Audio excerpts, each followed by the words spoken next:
নমস্কার ফ্রেন্ড, আশা করি আপনারা সবাই ভালো আছেন, সুস্থ আছেন। আমরাও ভালো আছি।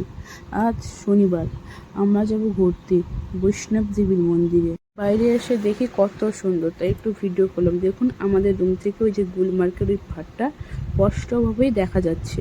তারপর রুমে এসে সব জিনিসপত্র গোছাতে শুরু করলাম। আমাদের জিনিসপত্র, বাচ্চার যা যা লাগে, একটা ছোট বাচ্চা নিয়ে যাচ্ছি, মানে তাতে সব কিছুই নিতে হবে, খাবার থেকে জলের থেকে সব কিছু নিয়েছি। তারপর বলতে বলতে আমাদের টোটো চলে এসেছে, আমরা টোটোতে এসে বসে পড়েছি।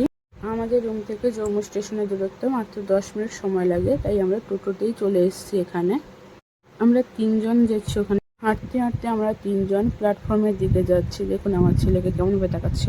টাইম ছিল 12:45, প্রায় 3.5 ঘন্টা লেট, তাই বাবা ছেলে মিলে ওদিক এদিক ঘোরাঘুরি করছে। অবশেষে প্রতীক্ষার অবসান হলো। বন্দে ভারত এক্সপ্রেস এসে পৌঁছালো জম্মু স্টেশনে। ট্রেন আসার পর আমরা ট্রেনে বসেছি, আর আমার ছেলেকে দেখুন কেমনভাবে দেখে, কিছুই জানে না যেন। ট্রেনের বাইরে দেখি কত সুন্দর ভিউ, কত পাহাড়, কত গাছপালা, দেখুন কত সুন্দর। তাই আপনাদেরকেও দেখানোর জন্য ভিডিও করলাম। আমার বরকে বলছি যদি এখানে একটা বাড়ি করা যেত কত ভালো হতো। বলছে কে না বলেছে তোমায়, করে না একটা বাড়ি, দেখবে কেমন মজা এখানে থাকতে। আর এদিকে আমার ছেলেকে দেখুন, একবার লাইট অন করছে আর অফ করছে, খুব মজা পেয়ে গেছে। তারপর তুলছে, অন করছে আর অফ করছে।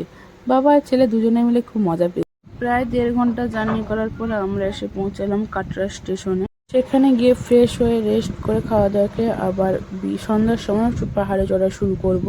আর এখানে আমার আর আমার ছেলের হাসিটা দেখুন, একেবারে পাগলের মতো হাসছে। স্টেশনের বাইরে বেরিয়ে দেখি পাহাড়টা দেখা যাচ্ছে, কত সুন্দর দেখুন। তারপর আমরা আমার রুমে চলে এসেছি। আর ওইদিকে আমার ছেলেকে দেখুন, গাড়ির চাকা খোলার জন্য ব্যস্ত হয়ে পড়েছে, চাকা আর খুলছে না। এখন প্রায় রাত 8টা মতো বাজে, আর আমরা যাত্রা শুরু করলাম আমাদের গন্তব্যের দিকে। পাহাড়ে উঠছি, আমরা সিঁড়ি দিয়ে যাইনি, আমরা ঢালান রাস্তা দিয়ে যাচ্ছি। আর আমার বর আমার হাতে একটা লাঠি দিয়ে বলছে চলো এটা নিয়ে তুমি একটু। সত্যি বলতে ওই লাঠিটা না থাকলে আমি সত্যি উঠতে পারতাম।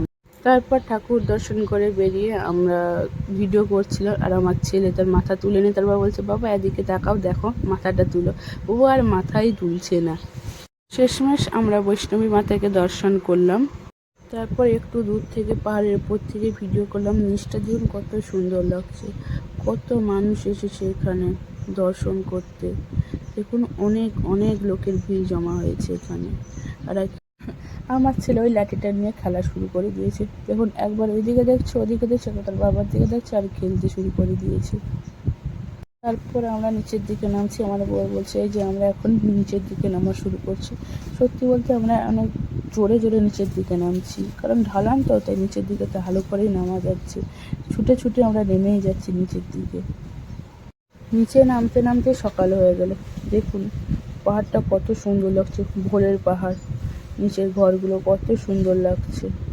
অবশেষে সকাল 10টা নাগাদ আমরা পুরোপুরি নিচে নেমেছি, যেখান থেকে যাত্রা শুরু করেছিলাম ওইখানে আবার এসে উপস্থিত হয়েছি সকাল 10টা নাগাদ। তো আমরা এখন বাড়ি ফিরি, আর ব্লগটা এখানেই শেষ করছি। আমাদের এই ব্লগটা কেমন লাগলো অবশ্যই কমেন্ট করে জানাবেন। যদি ভালো লেগে থাকে অবশ্যই একটা লাইক করে দিন, চ্যানেলটিকে সাবস্ক্রাইব করুন, আর নতুন ভিডিও আসার জন্য